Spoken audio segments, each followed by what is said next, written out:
Est-ce que vous avez déjà eu ce sentiment de gâcher votre potentiel ? Je pense que la réponse est clairement oui. Moi, je sais que c'est quelque chose qui m'arrive souvent, et étant donné qu'en ce moment, il y a beaucoup de vidéos qui tournent, puisque c'est la fin de l'année. Je tourne la vidéo le 28 décembre, et donc c'est bientôt la fin de l'année, et je vois beaucoup sur les réseaux sociaux des vidéos sur comment être la meilleure version de soi-même, ou à partir du 1er janvier, voici mes objectifs, là, là, là, là, là.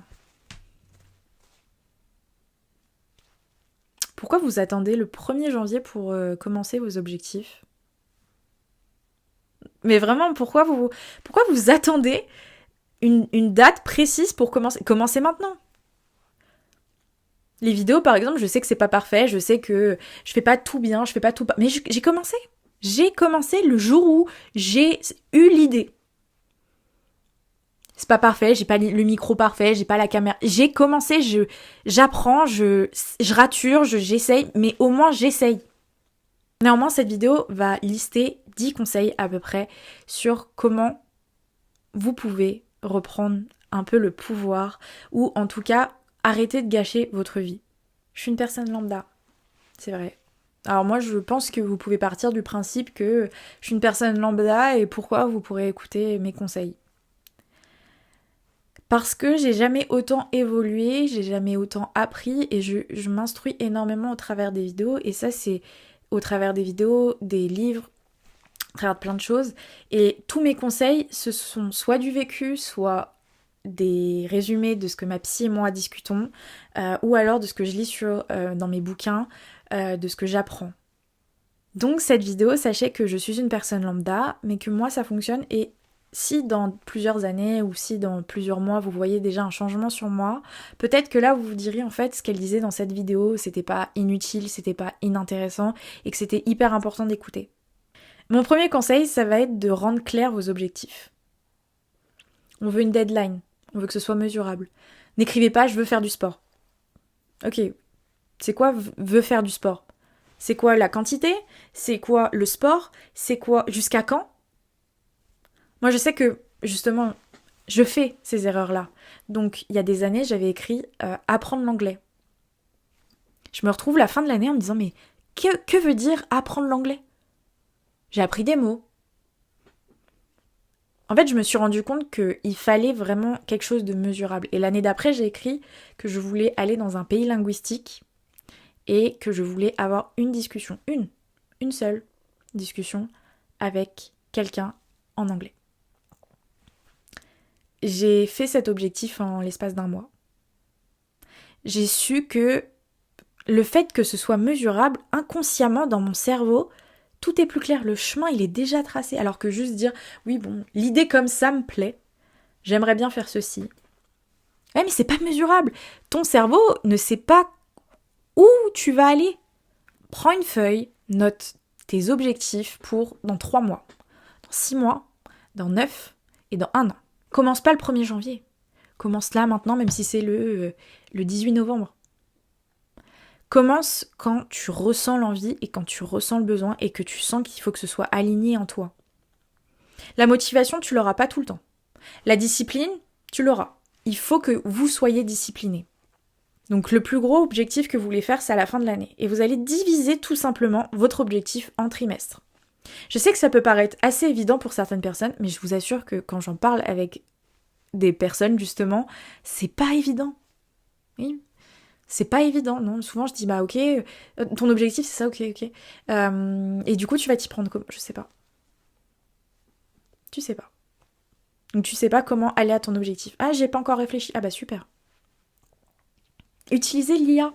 Je sais que des gens sont un peu contre cette idée, mais je trouve que l'IA fait de très bons plans pour justement diviser. Je pense que c'est une très bonne idée d'utiliser justement l'intelligence artificielle pour ce sujet-là. Mon deuxième conseil, ça serait de cleaner votre environnement. Cleaner votre chambre, cleaner votre téléphone, cleaner les vêtements que vous voulez porter, cleaner tout ce qui peut vous aider à être mieux et clair dans vos objectifs. Posez-vous la question, est-ce que votre environnement actuel correspond à la personne que vous aspirez à devenir ? Si la réponse est non, qu'est-ce que vous attendez ? Qu'est-ce que vous attendez pour avoir justement le même environnement que la personne que vous voulez devenir? Et vous n'avez pas besoin que ce soit parfait. N'attendez pas que ce soit parfait. Comme, c'est bête à dire, les vidéos que je fais, j'ai pas attendu que ce soit parfait. J'ai pas le micro exceptionnel, j'ai pas la caméra exceptionnelle, j'ai pas le montage parfait. C'est pas grave. Au moins j'ai commencé. N'attendez pas que ce soit parfait, ça sera jamais parfait. Vous trouverez toujours une nouvelle excuse pour dire « Ah non, je peux pas commencer ». Donc commencez maintenant avec ce que vous avez et mettez-vous des objectifs clairs, précis et mesurables. Mon troisième conseil, ça serait d'hacker votre cerveau. Ça fait un peu peur dit comme ça. Hacker votre cerveau. Vous passez des heures et des heures sur Instagram, sur TikTok, sur Pinterest, sur Twitter, sur des choses comme ça. Hacker votre cerveau dans ce sens-là. Vous consommez du contenu, mais consommez du contenu qui va dans le sens de la version que vous voulez devenir, à laquelle vous aspirez devenir. Virez les gens avec qui vous parlez plus, que vous trouvez toxiques, et posez-vous à chaque fois la question, je veux devenir cette personne. Qu'est-ce qu'elle ferait, cette personne? Est-ce qu'elle parlerait à cette personne? Comment elle agirait envers? Faites comme si vous étiez déjà cette personne. Moi, je sais que par exemple, c'est un truc assez bête, j'ai hacké mon cerveau d'une certaine manière où déjà je passe moins de temps sur mon téléphone, j'ai un bloqueur d'applications sur mon téléphone qui me permet de ne pas aller sur Instagram ou Twitter ou des choses comme ça quand je suis dans la journée. Et dans la journée, je me concentre entièrement sur mes cours, sur ma carrière, sur mes objectifs, sur plein de choses comme ça, et je hack mon cerveau, et dès que j'ai accès à Instagram, bah en fait, j'ai pas vraiment envie d'y aller, et le peu que j'y vais, bah en fait, j'obtiens du contenu qui correspond déjà à mes objectifs. Comme un truc assez bête, en face de moi ici, j'ai un tableau en liège où je pine des images des choses qui correspondent à mes objectifs. Et je vous assure que même le fait que des fois je sois dans mon lit et que je vois mes objectifs, déjà ça me donne envie. Et en plus, je n'oublie jamais mes objectifs. Souvent on fait des vision boards et qu'on met rapidement sur les 3 premiers mois sur notre PC ou sur notre téléphone et puis on l'oublie. Moi, je sais que ce que je faisais, c'était aussi des vision boards. Je les faisais pour annuel et par trimestre, comme ce que je vous ai expliqué. Et ça m'aide beaucoup. Et je vous assure que, bizarrement, les vision boards, je pensais que c'était quelque chose d'assez Instagram, d'assez Pinterest, et ça marche vraiment. Le fait d'inconsciemment voir des photos qui ressemblent à votre objectif, vous allez vouloir inconsciemment créer ces objectifs ou créer ces images. Votre motivation, elle va baisser. Et quand cette motivation va baisser, votre environnement va vous rappeler pourquoi vous avez commencé. Comment vous pouvez croire aux paroles des autres si même vos propres paroles n'ont rien à dire pour vous? Ça veut dire que même vous, quand vous vous promettez quelque chose, vous savez que vous n'allez même pas le faire. Si je me promets quelque chose, je le ferai. Je suis la seule personne dans ma vie pour agir pour moi. Vous êtes la seule personne qui peut agir pour vous. Je ferai que de le répéter. Mon 4e conseil, ça serait de créer au lieu de consommer. Créer du contenu au lieu de consommer ce contenu. Vous n'avez pas besoin, comme moi, de faire des vidéos. Puis peut-être ça vous attire juste pas. Vous pouvez tout simplement créer du contenu, créer de la peinture, créer un tableau, écrire un livre, tricoter. Il y a plein de choses à faire, mais créer du contenu, créer des choses physiques qui peuvent être bénéfiques pour vous. C'est un truc assez bête. J'ai tout ça de carnet, et encore, je crois qu'il n'y a pas tout. Bon, j'ai tout ça de carnet, et j'ai commencé à faire ça pour éviter d'être sur les réseaux sociaux. J'ai un carnet de vidéos, j'ai un carnet où je me pose des questions, j'ai un carnet de culture, j'ai un carnet de livres, j'ai un carnet pour plein de trucs. Et je vous assure que j'ai jamais autant appris de choses et j'ai jamais autant investi en moi que depuis que j'ai ces carnets. Ça peut paraître assez bête, mais au lieu d'être sur Instagram, je vais créer moi-même dans mes carnets et je vais apprendre des choses. Au lieu d'être sur Instagram et d'oublier au bout de 10 minutes les réels que j'ai regardés. Je vous assure que les carnets, c'est quelque chose que honnêtement, je conseille énormément, c'est juste d'écrire. Tous les soirs, écrivez, ou même quand vous en ressentez le besoin, écrivez ce que vous ressentez dans des carnets, c'est hyper utile. Et moi, je sais que par exemple, dans mes carnets, je décris mes objectifs, il y a mes vision boards, il y a plein de choses. Et c'est honnêtement une des meilleures choses que j'ai faites pour atteindre mes objectifs, c'est vraiment les carnets. Mon 5e conseil, ça va être de documenter votre voyage. Vous n'avez pas besoin de le poster sur YouTube, vous n'avez pas besoin de faire forcément des vidéos, mais vous pouvez le documenter au travers des carnets, tout simplement. Vous pouvez le documenter en faisant des photos, en faisant des vidéos, en faisant un album, mais documenter pour voir l'évolution de vos objectifs. Souvent, je sais qu'il y a plein de personnes qui commencent à courir et qui au bout de 2 mois se disent « Oh, je suis hyper déçue de ce que j'ai fait. » Oui, mais il y a 2 mois, tu savais même pas encore courir plus d'1 minute. Les personnes que vous admirez sur internet, le nombre de fois où il y a eu des échecs, le nombre de fois où ils ont commencé, ils se sont fait critiquer par tout le monde, le nombre de fois. Commencez maintenant, n'ayez pas peur que ce soit pas parfait et documentez ce voyage. 10e conseil, ça serait de ne pas louper une journée. Un objectif parmi la liste que vous vous êtes donnée. Il n'y a pas besoin que ce soit exceptionnel, mais même quelque chose d'assez bête, lire un livre, écouter un podcast, regarder une vidéo même de 5 minutes, quelque chose qui vous amène à votre objectif. Ne vous arrêtez pas tant que votre objectif n'est pas atteint, voilà. À 80 ans, vous allez vous retrouver avec vos objectifs en tête, mais rien devant vous. À 80 ans, vous allez regarder derrière vous et vous allez vous dire « ça c'était ma vie, j'aurais pu faire ça à 20 ans, 30 ans, 40 ans ». Et il n'y a pas d'âge pour commencer. Mon 7e conseil, ce serait d'accepter les mauvais jours. Accepter les mauvais jours. Je pense qu'il n'y a pas mieux à dire. Je vois pas pourquoi on accepte les bons jours et on n'accepte pas les mauvais jours. Ça fait partie du processus. Tout fait partie du processus. Tout arrive pour une raison. Et je pars du principe que si vous avez des mauvais jours, c'est qu'il y a des bons jours qui arrivent. Vous avez un mauvais jour. Ok. Qu'est-ce qui peut être pire, du coup ? Quand j'étais en pleine dépression, au maximum de ma dépression, j'ai eu un moment donné où je me suis dit, je peux pas être au plus bas. J'avais plus le travail, j'avais plus rien, j'avais pas la santé, j'avais pas de travail, j'avais perdu mon couple, j'avais perdu des amis, j'avais perdu X choses encore et encore, je pourrais vous parler. Et je me suis juste mis face à un miroir en me disant, mais je peux pas être au plus bas.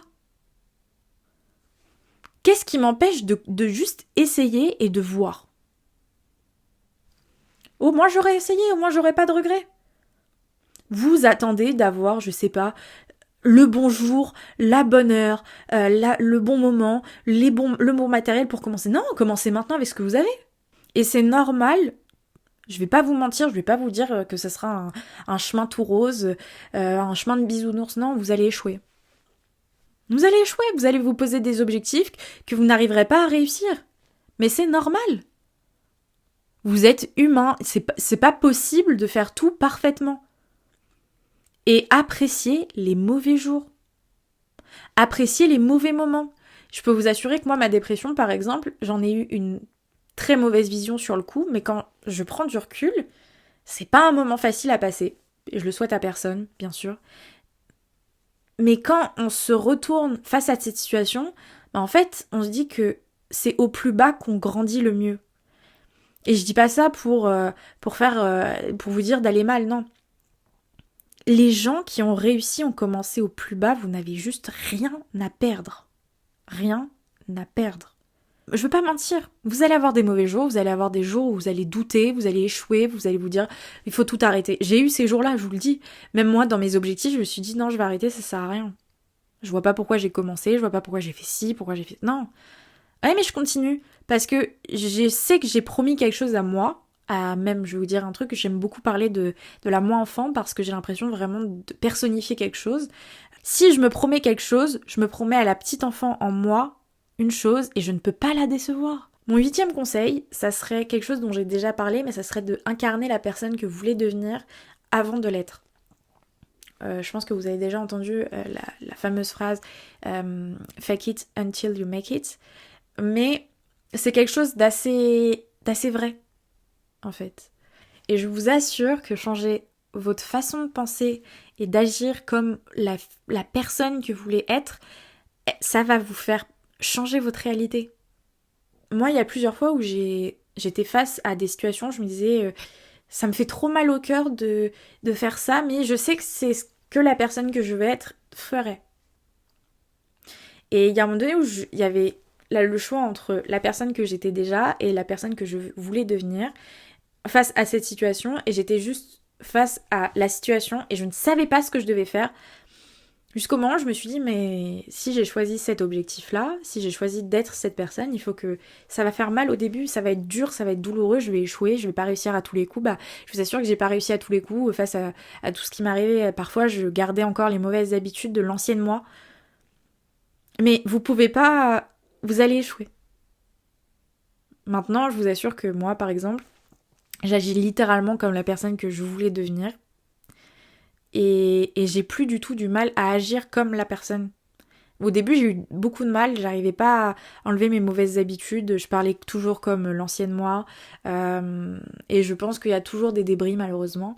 Néanmoins, le fait de faire, votre réalité va changer, sans vous en rendre compte.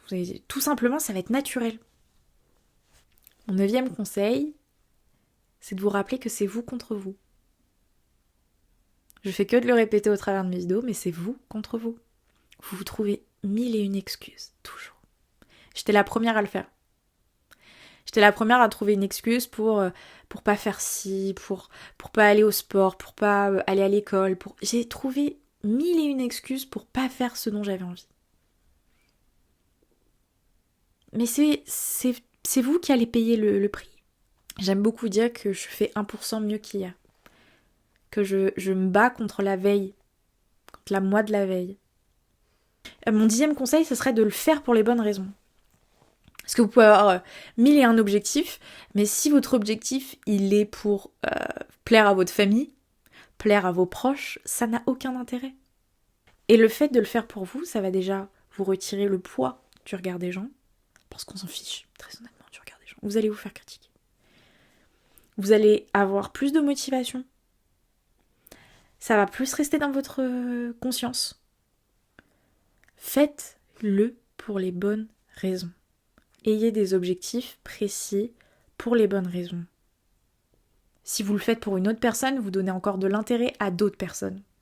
C'est quelque chose que tu veux faire au fond de toi, mais personne ne va venir le faire à ta place. Personne ne va venir là s'asseoir à mon bureau, vous filmer la vidéo. Personne. Les gens critiqueront ce que vous entreprenez, mais quand vous réussirez, ils seront là à applaudir. Même des membres de votre famille. Même des membres de votre famille vont vous dire au début ce que tu es en train de faire, c'est bizarre, je suis pas du tout d'accord. Oui, c'est pas grave. Parce que quand vous allez réussir, parce que vous allez réussir, les gens vont dire, ah, mais comment t'as fait? Ah, t'as fait comme ça? Ah, ok. Je l'admire, cette personne. Oui, mais en fait, quand elle a commencé, t'étais en train de la critiquer. Posez-vous la question de pourquoi cette personne et pas moi. Elle fait la même chose que vous. Il faut juste travailler. Travailler. Acharnez-vous sur votre travail. Acharnez-vous pour réussir. Ne vous arrêtez pas tant que vous n'avez pas de résultat. J'espère que cette vidéo vous aura plu. J'espère avoir répondu à un maximum de questions au travers de cette vidéo. Et encore une fois, n'attendez pas que ce soit le bon moment, parce qu'il n'existe pas. Mettez vos objectifs, c'est vous contre vous, et dans tous les cas, vous serez critiqué. Alors faites comme si personne ne vous regardait. Bye bye!